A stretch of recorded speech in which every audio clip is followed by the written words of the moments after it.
Muito bem-vindos novamente, senhoras e senhores. Eu sou Arisuel de Andrade, idealizador do projeto Protetores do Lar, projeto Grey Man, Cão Pastor. Esse projeto tem como objetivo principal fazer o crescimento pessoal do indivíduo, tornando-o combativo o suficiente para fazer com que ele defenda sua família com segurança e com a regularidade e legalidade que toda nossa instituição jurídica prevê. Hoje nós falaremos sobre a cognição combativa ou a mentalidade combativa, mas a mentalidade combativa ela é um pouquinho mais reduzida em termos bastante genéricos. Já a cognição combativa ela é mais restrita àquilo que o cérebro propriamente faz. A mentalidade combativa é um conjunto de ações e pensamentos que fazem com que o indivíduo consiga sobrepujar o seu oponente a partir daquilo que ele construiu ao longo de uma vida. A cognição combativa é aquilo que acontece única e exclusivamente dentro do nosso cérebro. Então, falamos sobre isso hoje. Vou passar para vocês, quero começar inicialmente filosofando, né? Um pouquinho, trazendo aqui algumas reflexões que as pessoas trouxeram ao longo de todos esses milhares de anos de evolução da sociedade humana, né? Então, dizia Arthur Schopenhauer, quem não tem medo da vida também não tem medo da morte. O que isso significa? Você deve enfrentar a vida com seus obstáculos, suas dificuldades e suas adversidades, né? Tornando-se forte e não tornando-se fraco o suficiente para que as pessoas tenham pena de você e não te afetem por pena e não porque você é forte o suficiente para resistir àquelas ofensas. Leon Tolstói também já dizia: o homem não tem poder sobre nada enquanto tem medo da morte. E quem não tem medo da morte possui tudo. Quem esteve comigo alguns dias atrás aí, em um evento de condições um pouquinho adversas, lembra que eu falei sobre uma frase que eu costumo usar, que ninguém nasceu para semente, né? Quando pensamos assim, nós enfrentamos aquelas dificuldades e adversidades que surgem ao longo da nossa vida. Isso não quer dizer que nós devemos ser negligentes ou imprudentes, não é isso, mas que devemos enfrentar. Eu estou preparado para enfrentar esse risco? Se sim, então vou enfrentar esse risco e vou sobrepujar o meu inimigo com toda certeza, porque o indivíduo tem que estar mentalmente preparado para esse embate. E só assim, motivado e preparado, é que ele vai vencer essa batalha. Se faltar um desses, ele terá grandes dificuldades. Salvo se o adversário dele também estiver deficiente nesses critérios, é que ele vai conseguir vencê-lo. A Sêneca, um filósofo da antiguidade mesmo, dizia que a coragem conduz às estrelas e o medo à morte. Então, passada essa fase de filosofar, vamos iniciar aí um pouquinho do que fala o livro On Combat, né, de David Grossman, que foi a doutrina que eu me inspirei para criar esse conteúdo. Alterações sensoriais. Ninguém está preparado para uma batalha sem antes ter passado por ela, isso é fato. Eu falo isso nas minhas aulas sempre que alguém traz inúmeras características e qualidades que um guerreiro tem que ter, que eu faria isso, eu faria aquilo, faz análises das ocorrências e das cenas que ele vê pela tela do celular, ou pela tela do computador, ou até mesmo pela tela da TV, e ele traz uma interpretação aprofundada de tudo aquilo que ele acha. A primeira pergunta que eu faço para essa pessoa é quantas vezes ela esteve naquela situação. Se ela não esteve nenhuma vez naquela situação, ela é meramente um estudioso, meramente uma pessoa teórica daquele conteúdo. Pode ser que o contexto que ela está empregando aquilo puramente verdadeiro, do ponto de vista doutrinário e teórico. Mas, do ponto de vista prático, temos que considerar que somos seres humanos e, como tal, temos deficiências, qualidades e características muito peculiares que interferem nas nossas ações durante toda a nossa vida e por todas as nossas ações. Até o simples ato de levantar tem uma característica própria de cada um. Levantar da cama, né?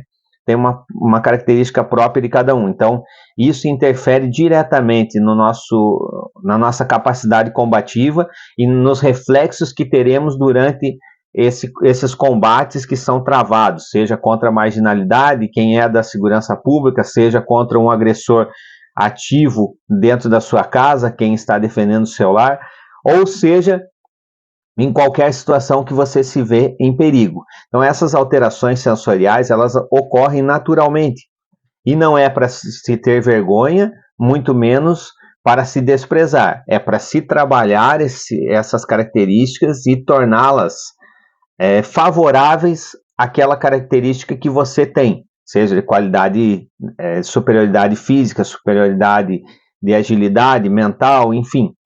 Cada característica pode ser aproveitada a seu favor, mas, antes de tudo, ela tem que ser conhecida. Vamos ver o que o livro fala, então, né?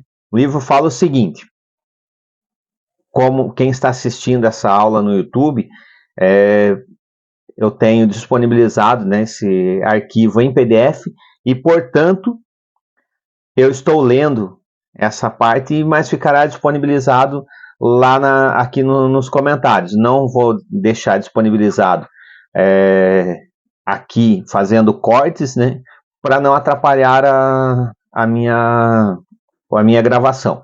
Então, vou ler mesmo. Um estranho conjunto de distorções de perceptual pode acontecer em combate, alterando a forma que o combatente vê o mundo e percebe a realidade. Dizia um instrutor que eu tive de psicologia que cada um vê a sua ocorrência de uma forma distinta. Que no direito se fala que existem 3 verdades, né? A minha, a sua e a verdade real. É mais ou menos isso. A verdade real é aquilo que é visto pelos olhos de quem não está, de uma máquina, né? De quem não está envolvido de forma emocional alguma. Já as pessoas que tiveram experiências durante a sua vida, viveram em sociedade, viram ocorrências semelhantes, acidentes de trânsito, uma pessoa que se lesionou, um familiar que teve um ataque cardíaco, enfim, todas essas experiências elas geram uma informação para o seu cérebro que fica lá no subconsciente. E quando você interpreta um cenário, você interpreta a partir dessas emoções e dessas sensações que você sentiu lá naquele primeiro contato que você teve, desde o útero. Então isso gera uma memória. É isso que ele está falando. Verdadeiramente, pode ser um estado alterado de consciência semelhante ao que acontece em um estado induzido por drogas ou dormir. As distorções de perceptual, da audição e da visão que são adotadas nesse capítulo são significativamente diferentes das experiências normais do dia a dia, nas quais simplesmente não percebe certas visões, sons, porque não está prestando atenção neles. Ele está falando aqui sobre a visão de túnel e a audição de túnel, né? Tudo isso, além das características de vontade de ir no banheiro, de correr, de travar as pernas, tudo isso são reflexos daquilo que você viveu ao longo da sua vida e são refletidas naquele instante em que mais você precisava. Por isso, a importância de você conhecer essas deficiências e trabalhá-las a seu favor. Então, no estudo que foi feito com 141 policiais lá nos Estados Unidos, percebeu-se o seguinte, que 85% sofriam a percepção do som diminuída, ou seja, a audição de túnel. Isso também acontece comigo. É muito comum que eu sofra nos momentos em que estive em confronto e era alvo de disparos, não ouvir os meus disparos. Isso era muito claro. Além disso, mais para frente ele vai falar sobre uma outra característica. E aí eu vou juntar essas também. Mas eu não ouvi os disparos, os meus disparos, não lembro de ter ouvido nenhum dos meus disparos, mas lembro de ouvir os disparos do agressor, salvo em uma única situação em que eu não ouvi o disparo e acabou mas era um disparo de baixo calibre que atingiu o meu colete, mas em outras situações não me recordo. Isso é muito comum. Interfere basicamente muito pouco se eu estiver com um hiperfoco em todo aquele outro cenário, né? Mas interfere de qualquer forma na minha capacidade combativa, sem exceção. 16% intensificam a percepção de sons, né? Ele pode estar ouvindo, pode estar ficando surdo por causa daqueles disparos, ele pode estar ouvindo berros e gritos, quando na verdade não eram berros e gritos, mas isso é comum acontecer e reforço, não tem nada de pejorativo nisso, basta ser trabalhado, basta ser transformado a seu favor. 74% entram num piloto automático. Me recordo de um cenário em que eu estava numa competição de tiro e a necessidade de abrigar-se para sanar panes não existia conforme as regras daquela competição. E quando a minha arma deu pane, era uma competição que trazia mais de uma arma, eram 2 ou 3 armas conforme a escolha do atirador. Eu estava com 2 armas, uma arma longa e uma arma curta. Nessa competição, a minha arma principal deu pane. E ao tentar sanar a pane, eu me abriguei e diminuí a silhueta. Eu me abaixei atrás de um ponto que eu considerava um abrigo. Isso fez com que eu perdesse alguns pontos na somatória final. Mas, mesmo eu ficando classificado, né, em 4º lugar, eu mesmo assim fiquei feliz, porque eu estava fazendo aquilo que eu estava treinado para fazer. Quando a minha arma deu pane, eu me abriguei para não ficar exposto aos disparos. Isso é o que a gente treinou a vida inteira. E se eu não fizer aquilo e ficar exposto, eu vou ser um alvo fixo, provavelmente morrerei. Então, fiquei bastante feliz mesmo tendo perdido os pontos. Isso é agir no piloto automático. O que a gente não pode fazer é agir no piloto automático de forma despreparada. Eu estou correndo, continuo correndo mesmo sem considerar os riscos. Eu estou vindo de encontro a um perigo maior ainda e eu não considero esse perigo porque eu estou no piloto automático. Isso é ruim. Né? Travei, não posso. Eu tenho que agir, mas agir com cautela, transformando essa deficiência a meu favor. 72% aumentaram a claridade visual. Nunca senti isso. Também não conheço nenhuma pessoa que relatou isso, mas é possível, né, segundo o estudo. 65% vê um tempo e movimento mais lento. Quem assistiu aquele filme O Procurado vai entender mais ou menos o que eles falam sobre isso, né? É claro que ali é mais hollywoodiano, mas isso é possível de acontecer sim, né? Conheço várias pessoas que relataram que viram a coisa acontecendo, parecia que estava em câmera lenta. Então, pode acontecer, conheço várias pessoas que sofreram disso. 7% sofrem de paralisia temporária.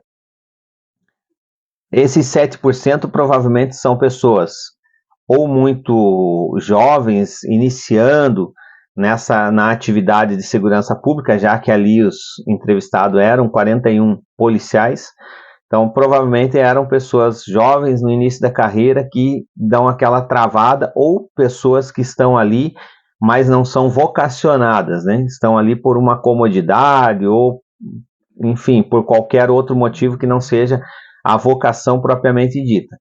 Porque quando você treina bastante, é muito difícil de você travar. Muito difícil mesmo a sua vida estando em risco. Você vai agir conforme o seu treinamento.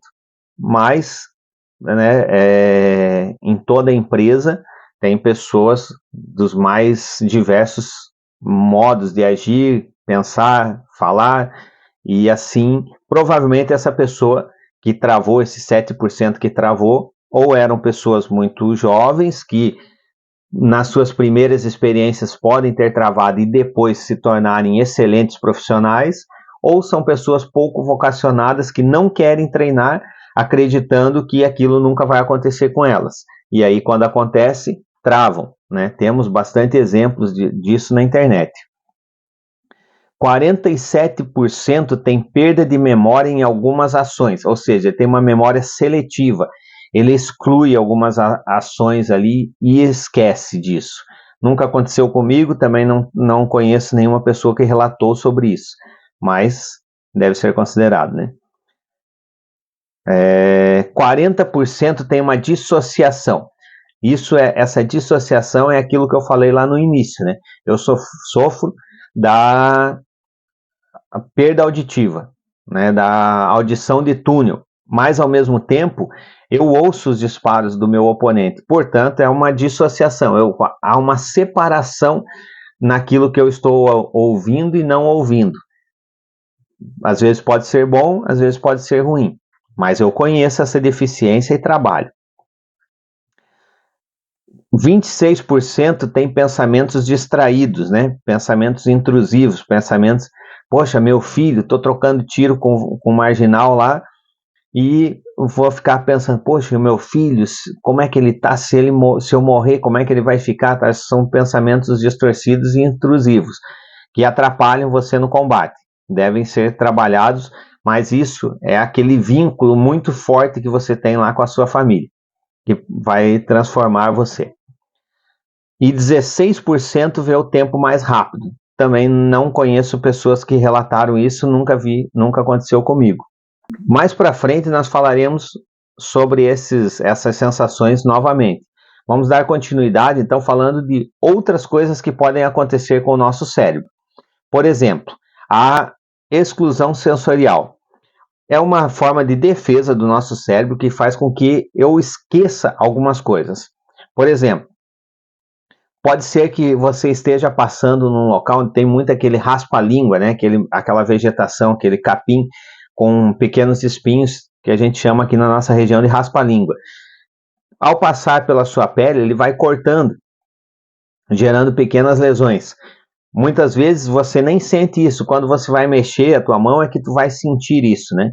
Muitas vezes os lutadores também, durante os seus combates, eles têm fraturas, torções, entorses, luxações e nem sentem aquilo. Depois, quando a adrenalina baixa, como se fala popularmente, é que ele vai sentir a dor e vai ver realmente aquela lesão. Essa é uma forma de defesa do nosso cérebro.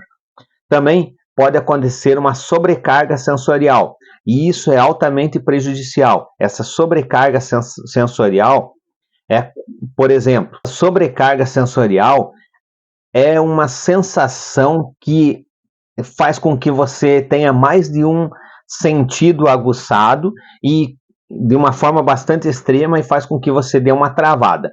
O exemplo que o livro traz disso é a bomba de efeito moral, né? A bomba de luz e som. Você joga aquela granada de luz e som, ela explode, causando um barulho ensurdecedor e um flash de luz bastante alto. Isso faz com que os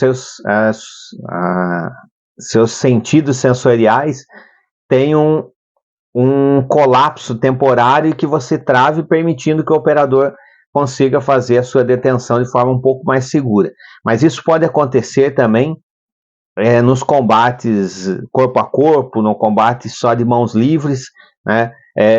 Um exemplo, você toma um tapa no rosto, tapa muito forte no rosto. O impacto desse tapa, que dá aquela balançada no labirinto, que deixa um pouquinho atordoado, associada à dor e à agressividade que o teu oponente está empreendendo contra você, faz com que você entre numa condição de paralisia temporária. E se você não estiver preparado para suportar aquilo, você vai se submeter às próximas ações desse seu oponente, fazendo com que provavelmente você perca esse combate.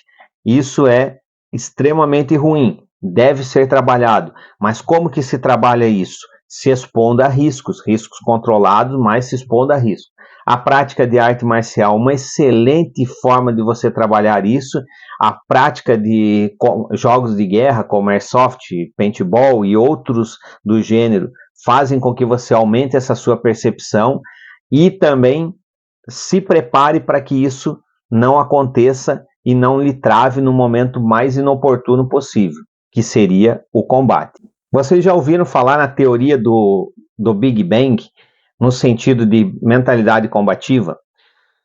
Não? Se não, eu vou descrever para vocês da forma mais simples possível. É quem grita mais, é quem dá o berro mais alto, é quem está com a moral mais elevada.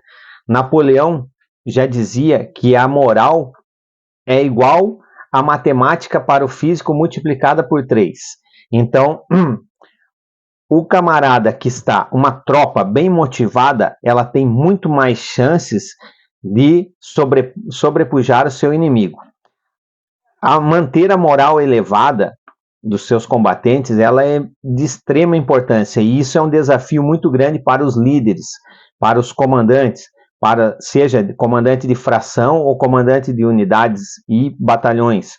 Isso é muito importante, assim como é para você que é gestor também. Manter a sua equipe motivada é de suma importância. E como mantê-la motivada? Essa escolha de motivação muitas vezes se reflete em remuneração, outras vezes se reflete em benesses e caridades, até mesmo a gratidão de forma bastante clara, mas isso talvez não se aplique a todos, mas a cada grupo conforme a característica desses grupos. Isso fará com que você, estudando a peculiaridade do grupo que você está gerindo, do grupo que você está liderando, fará com que você tenha bons resultados. Mas a moral, ela é de suma importância, né? Na Guerra das Malvinas, por exemplo, os ingleses enfrentavam constantemente pelo menos um número de 3-1, e mesmo assim eles venceram, apesar da inferioridade numérica e inferioridade bélica, mas a moral deles estava altamente elevada. Uma tropa de choque, por exemplo, quando ela inicia os seus deslocamentos, ela pisa firme no chão e bate nos escudos e traz gritos de guerra também. Isso faz com que a moral do seu adversário seja abalada. Quando você se deparar com uma tropa de choque postada à sua frente, com o escudo levantado, deslocando em sua direção em qualquer das formações que seja, certamente o seu ânimo de batalha ficará um pouco prejudicado ao menos.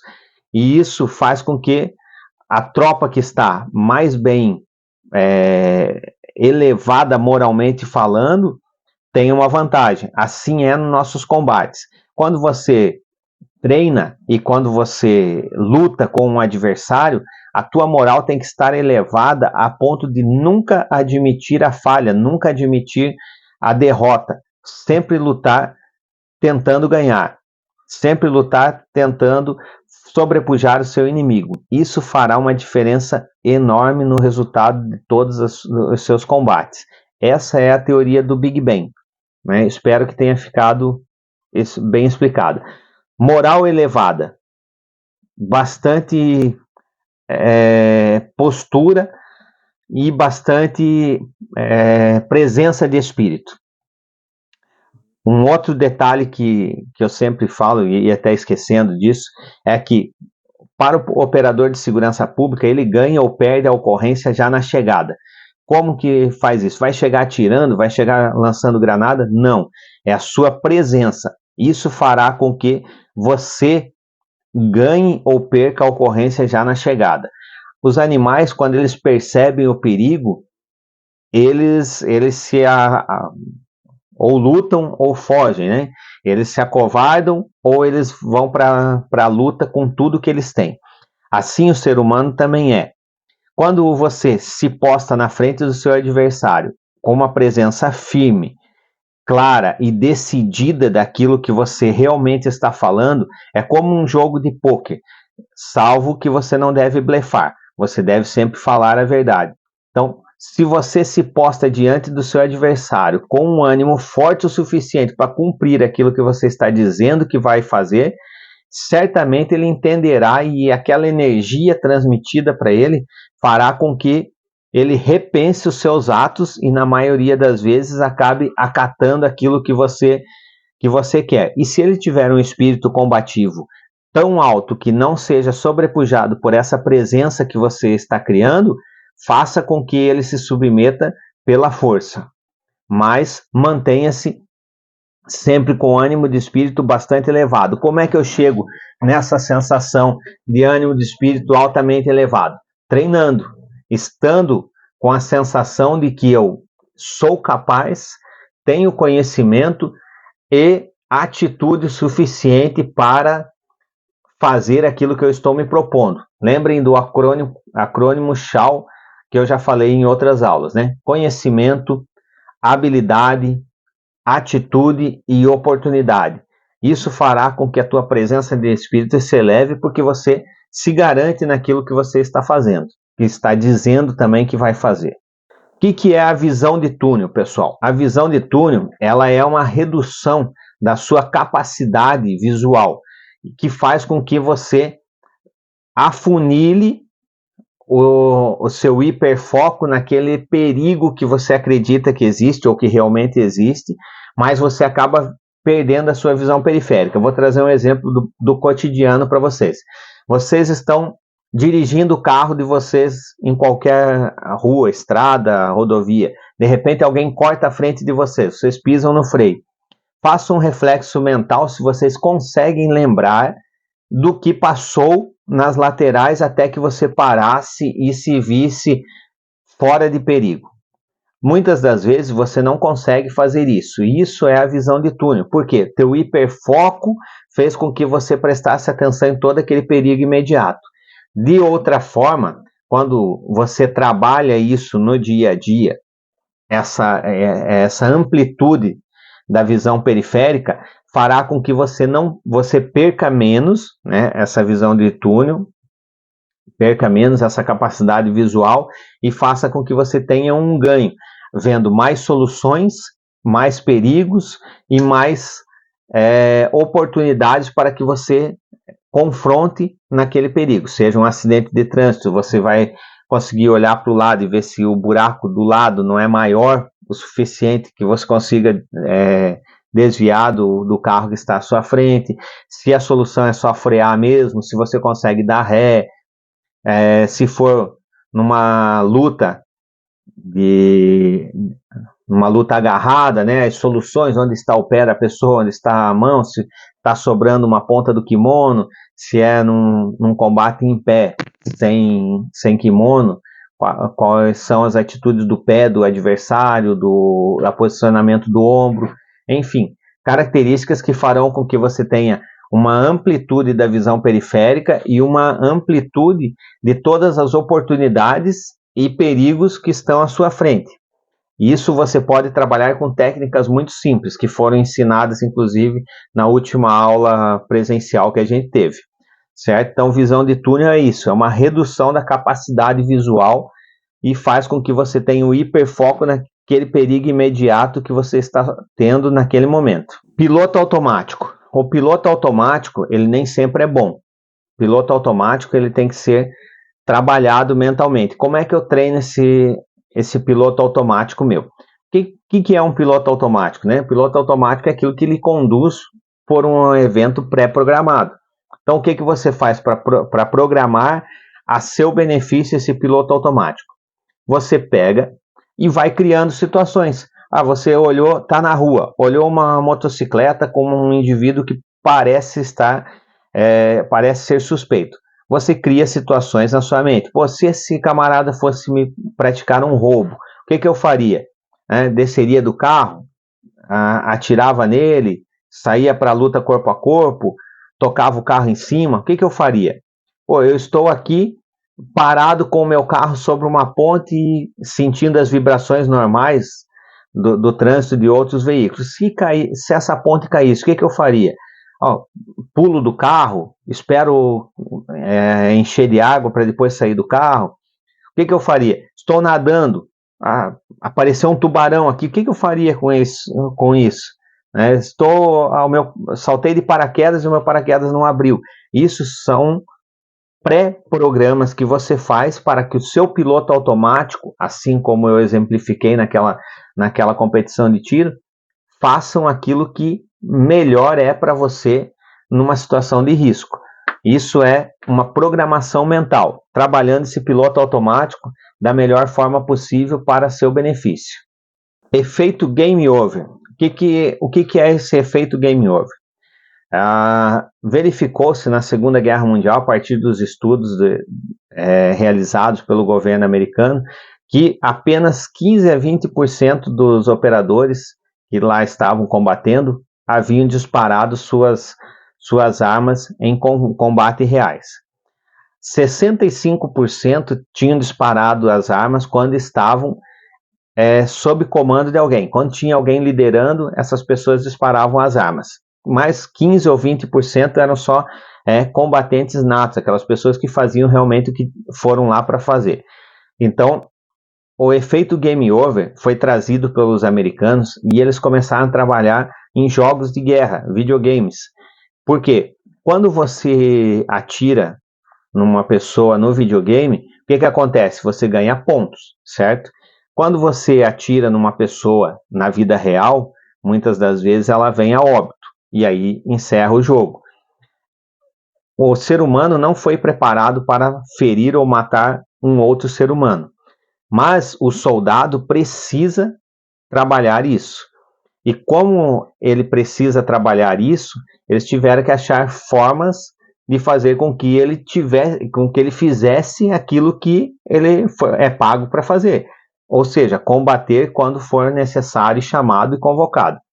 Né? O livro também traz exemplos de que os terroristas utilizam muito essa prática para treinar os seus homens-bombas, aquelas pessoas que praticam atentados, porque no nosso cérebro, principalmente estando de longe, utilizando armas de fogo ou armas teleguiadas ou programadas, exemplo das bombas acionadas por dispositivos remotos, o remorso gerado por esses efeitos é menor. Então, o efeito game over é isso, é uma técnica utilizada e bastante utilizada são os meios virtuais, né, videogames e outros stands virtuais, para que o cérebro receba aquela mensagem e crie uma memória de que ao atingir o adversário você está pontuando e não necessariamente está tirando uma vida. Isso faz com que o soldado se torne mais efetivo e menos traumatizado. Também temos que falar aqui sobre a perda do controle do intestino da bexiga, né? Isso é uma sensação que acontece naturalmente com os indivíduos, da mesma forma que uma cobra, quando se vê em perigo, ela regurgita aquilo que ela acabou de comer e foge. A lagartixa larga o rabo e sai correndo, deixando como isca. O ser humano também alivia o seu peso. Quando ele entra no processo de luta ou fuga, ele tenta aliviar o máximo de peso que ele tem, muitas vezes fazendo com que o esfíncter relaxe e você se urine ou defeque, para que diminua o peso e você consiga correr com mais eficiência, aproveitando todo aquele sistema circulatório e irrigando órgãos reais e não desprezíveis como a região mais periférica do seu corpo. Então, não é pejorativo se você, me coloquei numa situação de risco e nessa situação de risco tive vontade de defecar ou tive vontade de urinar. Isso não é uma sensação pejorativa, isso é uma reação normal do teu cérebro, que só será trabalhada a partir do momento que você se vir várias vezes em confronto. E isso não é a realidade do brasileiro, não é a realidade mesmo dos combatentes brasileiros, né? Grande parte, falando das Forças Armadas, o Brasil como um país pacífico, está há muito tempo sem confrontar adversários. Então, nas Forças Armadas, é muito mais comum de você encontrar pessoas que nunca estiveram em confronto do que nas polícias. A polícia está mais efetivamente em contato com esse risco, portanto, tornando as pessoas, esses profissionais, um pouco mais enrijecidos nesse sentido. O cidadão muito menos tem esse contato, principalmente se morar em regiões bastante pacíficas, né? Salvo alguns estados do nosso país que hoje são bastante permeados por essa incivilidade e essa marginalidade bastante frequente, né? De algumas localidades. Essas pessoas estão mais preparadas que outras. Então, essa perda do intestino e da bexiga é totalmente normal, é um reflexo natural do seu corpo e que pode ser trabalhada sim, mas depende de você estar exposto a esses riscos, que, como já falamos, não é natural aqui da nossa realidade aqui no Brasil, né? Mudança permanente psicológica. Isso acontecerá a partir do momento que você se vir em risco a primeira vez. A partir do momento que você confrontar pela primeira vez, jamais você será o mesmo. Jamais. Haverá uma mudança significativa. Assim como as pessoas que experimentam as experiências de quase morte, seja num afogamento, seja num acidente de trânsito, ou em qualquer outra, um infarto, qualquer outra situação, elas mudam permanentemente o seu ponto de vista, a sua ótica, a partir do que é a vida e de como vivê-la. Isso é natural. E os traumas? Muitas pessoas não trabalham bem tudo aquilo que acontece de ruim para elas. Outras pessoas trabalham melhor. O que faz com que essa pessoa trabalhe melhor os traumas ou pior? É a criação dela, as experiências que ela viveu ao longo da sua vida, né? E como ela teve um suporte a partir daquele trauma. Por quem ela estava cercada quando sofreu aquele trauma, né? Quem a assistiu a partir do momento que ela foi resgatada e tirada daquele momento traumático. Isso fará total diferença na forma como ela vai trabalhar isso. Muito importante que eu consiga trabalhar, superar e viver a minha vida da forma mais normal possível a partir dali, né? Mas nem todas as pessoas têm esse aporte a partir do momento traumático e com isso geram memórias quase intransponíveis que podem ser tratadas ao longo do tempo, mas depende mais da pessoa do que de qualquer outra coisa.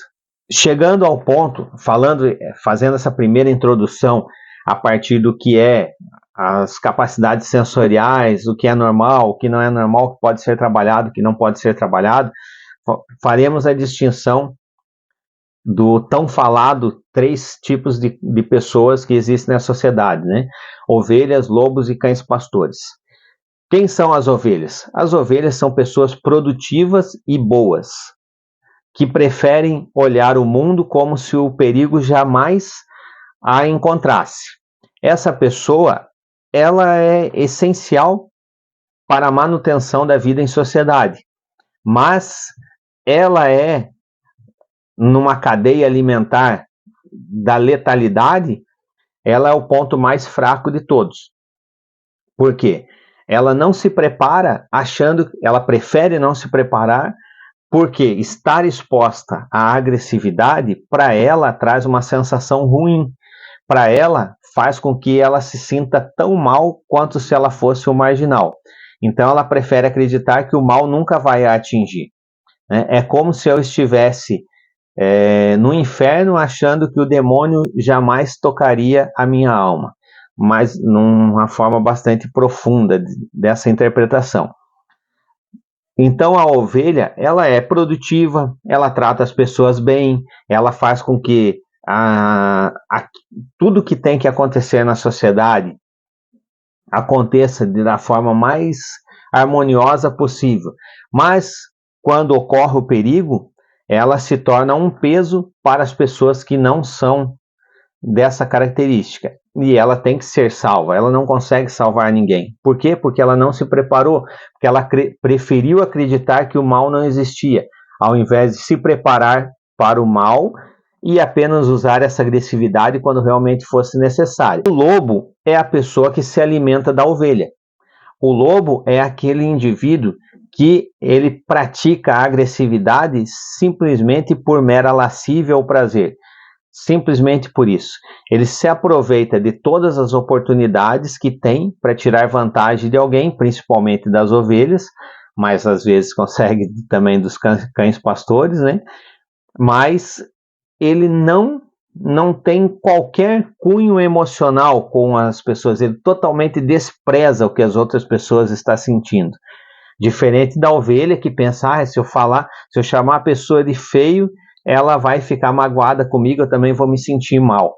O lobo não pensa assim. O lobo quer obter vantagem de qualquer pessoa que seja e ele não busca qualquer conforto emocional porque ele não depende disso. A sensação de saciedade dele está na vantagem que ele está obtendo das outras pessoas. E o cão pastor é aquela pessoa altruísta que dedica a sua vida a salvar pessoas, que acredita no mal, sabe que o mal existe, não necessariamente é uma pessoa agressiva, mas ele tem capacidade de ser agressivo e utiliza para defender as ovelhas, utiliza sempre que for preciso, mesmo que isso custe a sua vida. Isso é ser um cão pastor. Estar preparado para o mal, estar preparado para lutar, não ser agressivo com qualquer pessoa, mas usar da agressividade tão profunda a ponto de subjugar o lobo. Isso é ser um cão pastor. Então, na sociedade, há um equilíbrio entre esses três indivíduos, ovelhas, lobos e cães pastores. Eles têm que existir. Não poderíamos ter uma sociedade envolta em apenas uma dessas características ou em duas, porque haveria uma guerra constante.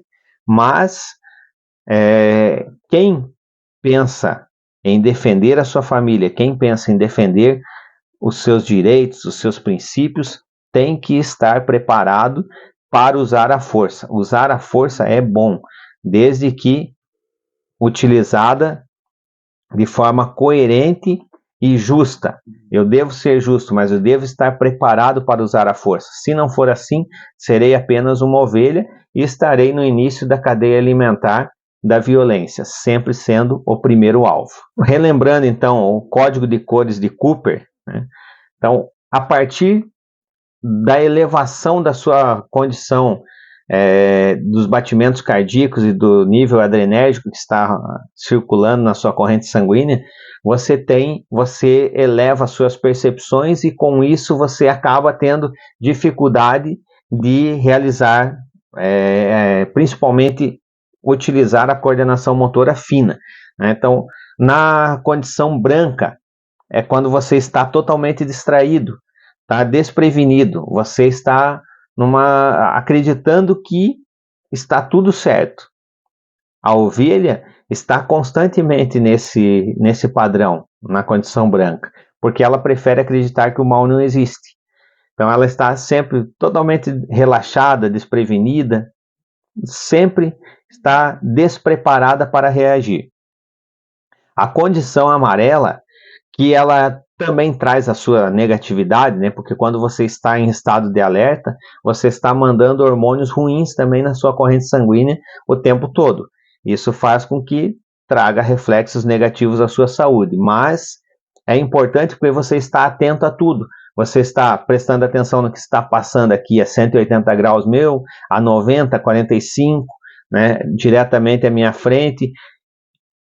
Essa condição de alerta me torna um lobo ou um cão pastor. O lobo utiliza isso para o mal, o cão pastor para o bem, mas me permite que eu tenha uma reação mais precisa se eu me colocar em risco ou se algo me colocar em risco. A laranja é quando você identificou o risco. Então você identificou o risco, estava em alerta, de repente eu olhei, poxa, parou uma pessoa altamente suspeita, essa pessoa está armada, está vindo na minha direção e a expressão facial dela diz que eu serei agredido. Identifiquei o risco. Então, subi um degrau. Vou começar o ciclo ODA. Observar, orientar, decidir e agir. Então, iniciei esse ciclo, que é constante, né? O ciclo OODA, a gente pode fazer uma aula só do OODA, e isso fará com que vocês reflitam sobre como a gente faz isso todos os dias. Vou levantar da cama, observe, o dia tá bom, o dia tá ruim, meu chinelo tá aqui, eu consigo descer, né? Me orientei, vou levantar, decidi. Quando eu dou o primeiro passo, eu agir. Isso é o ODA também. Então, observar, orientar, decidir e agir está acontecendo a todo instante, mas no sentido combativo, eu identifiquei o risco. Então, quando eu estava em alerta, eu estava observando, né, decidindo se precisava agir ou não. Quando eu identifiquei o risco, me orientei. E aí, vou agir, estarei no estado vermelho, né? Esse é o ponto que o cão pastor deve ir, até o vermelho, que é quando eu estou super carregado de adrenalina, estou com minha capacidade sensitiva no máximo e estou reagindo às agressões e vou buscar o resultado positivo para mim. O que acontece quando eu trabalho mal isso? É muito comum a gente ver em vídeos que o camarada vai atirando e deslocando à frente, se aproxima demais do seu agressor. Isso é um reflexo do seu cérebro dizendo vá para cima e resolva logo isso que está te agredindo. Não necessariamente isso é bom. Às vezes é, às vezes não é. Muitas das vezes você tem que ficar abrigado e continuar combatendo. Mas o nosso cérebro manda eu resolver logo. E nesse resolver logo, às vezes eu vou para cima e me exponho. Então, o vermelho é essa condição de altamente carga adrenérgica, altamente capacidade. O meu sangue está circulando todos para os órgãos reais, minha visão mais periférica, mais distal do meu corpo está menos vascularizada. E eu estou tentando agir da melhor forma possível. Estou na minha capacidade combativa máxima. Esse é o ponto que o cão pastor deve chegar. Quando eu não estou preparado, eu posso evoluir para cinza, que é quando começa a distorção e perda das capacidades de acuidade auditiva, visual, sensorial. E isso aí, no momento do combate, é muito ruim para mim. Faz com que algumas coisas passem despercebidas e pode ser que uma dessas coisas que passem despercebidas me levem à morte. Isso é ruim. E o preto, que é a deterioração total, que é o colapso total de todas essas sensações, jamais deve acontecer com você. Porque se isso acontecer, você se tornará um alvo fixo e uma vítima daquela agressão que está à sua frente. Recentemente, um colega nosso naufragou em águas abertas com 3 familiares dele. Ele não entrou nessa condição preta, ele continuou, pediu socorro, preparou a família dele para ficar flutuando até que chegasse o socorro, e o socorro chegou e o levou. Se ele tivesse chegado na condição preta, talvez todos estivessem morrido. Assim, quando você se depara com um acidente de trânsito, com um possível acidente de trânsito, um risco eventual no trânsito, se você não decidir da melhor forma possível, você vai morrer, porque você entrou na condição preta. Isso é em tudo na nossa vida, né? Em termos combativos, muito mais ainda. Se o agressor para na minha frente com um facão na mão e dizendo que vai tirar a minha vida, vai arrancar a minha cabeça, se eu entrar na condição preta, ele vai fazer o que ele quiser. Se eu tiver feito o ciclo OODA de forma bastante precisa, estiver com conhecimento, habilidade, atitude e houver a oportunidade de reagir, a minha moral estiver elevada, eu vou chegar no máximo na vermelha, que é de alerta máximo, fazendo com que eu tenha excelentes resultados daquilo que me foi permitido e provavelmente chegando a um resultado positivo para mim. Então, pessoal, como já dizia um filósofo da Grécia, bastante antigo, o primeiro elemento no campo de batalha é o homem. Portanto, nós, homens, que somos responsáveis pela manutenção da ordem e manutenção da segurança daqueles que nós amamos, nós devemos estar sempre preparados. todas essas percepções que eu apresentei para vocês até agora, né, sensoriais, cognitivas, elas não são necessariamente ruins, mas elas devem ser identificadas e trabalhadas para que você extraia dela aquilo que há de positivo para vocês, e não deixe que o acaso decida por vocês.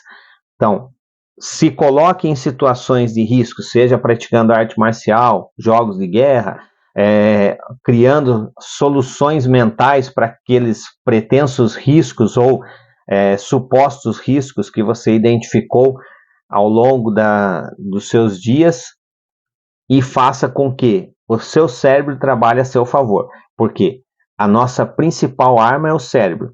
Todo o resto é suplemento para que o nosso cérebro consiga agir a partir daquilo que nós trabalhamos na nossa mente. Um grande abraço a todos, espero que tenham gostado. Aguardo vocês na próxima aula. Até mais, fiquem com Deus.